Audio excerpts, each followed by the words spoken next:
My name's Rios. I work for Atria Park, Sierra Pointe, and I'm the Director of Culinary Services. My name is Jeff Kraus, and I own and work at Crepe Bar in Tempe, Arizona. My name is Goddard, and I am the chef de cuisine at Georgie's at the Wrigley Mansion. Hi, my name is Jennifer, and I am the founder of the Joy Bus.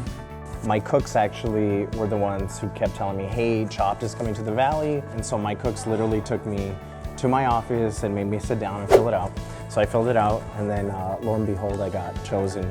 Like, I never thought I would be on the show. It's Chopped, of course, you know, you've watched a million episodes. It's what you have on in like the background, or I don't know, I always used to get so nervous when I would first watch it for the people. I'm like, oh, I don't know what I would do with that. And then I would pause it and be, okay, I'd make this with it. When I found out that I was gonna be on it, I watched every single episode I could get my hands on. So I tracked everything from like how many seconds it took from the range closest to the judges table to the pantry, and I studied like each round. Just worked the line like crazy for months straight because I was a little rusty, because when you're kind of, you know, just overseeing things, you don't get your hands as dirty. My friend used to text me ingredients when I was at work. She would text me a list of ingredients and I would text her back right away, and I'd have like 3 minutes or something, our time limit, to text her back, and I would text her back exactly what I would make, and then she would text me back, okay, your oven broke, or you burnt your sauce, what are you gonna do next? A lot of it's on the DL, and we have a carrier, a handler. I felt like a spy, like we were going to the spy hub. There was no real breaks.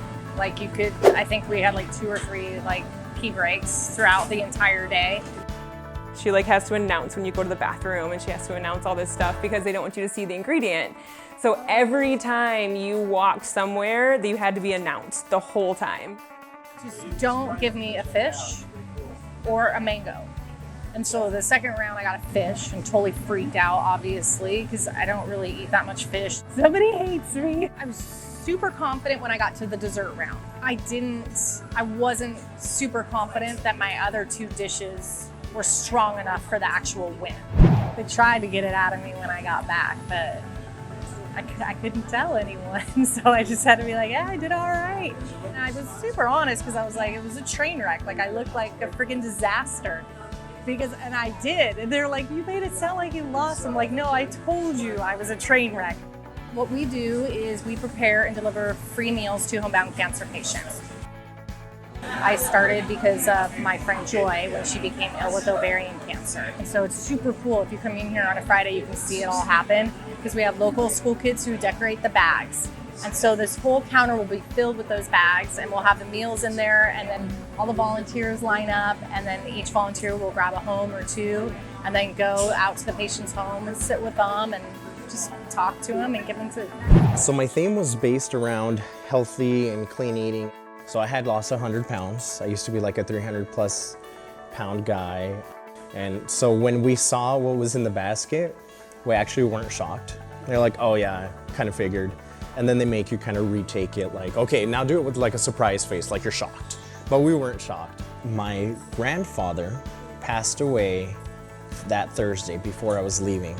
He lived in Mexico. So I guess ultimately the reason why I ended up working at a retirement community is because I was feeling kind of guilty about my grandfather passing away and me not being able to be there for that. I have since then found out that this is kind of the highlight of their day, is coming to eat. I wanted to kind of give back to a demographic that I feel is largely underserved. Being a chef is very egocentric.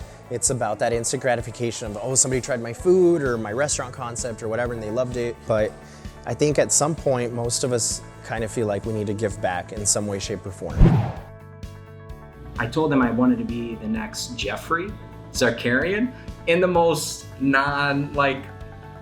arrogant way ever. I look around and there's Jeffrey and I'm like, dude, I just my shoulders dropped for a second. I was like, what?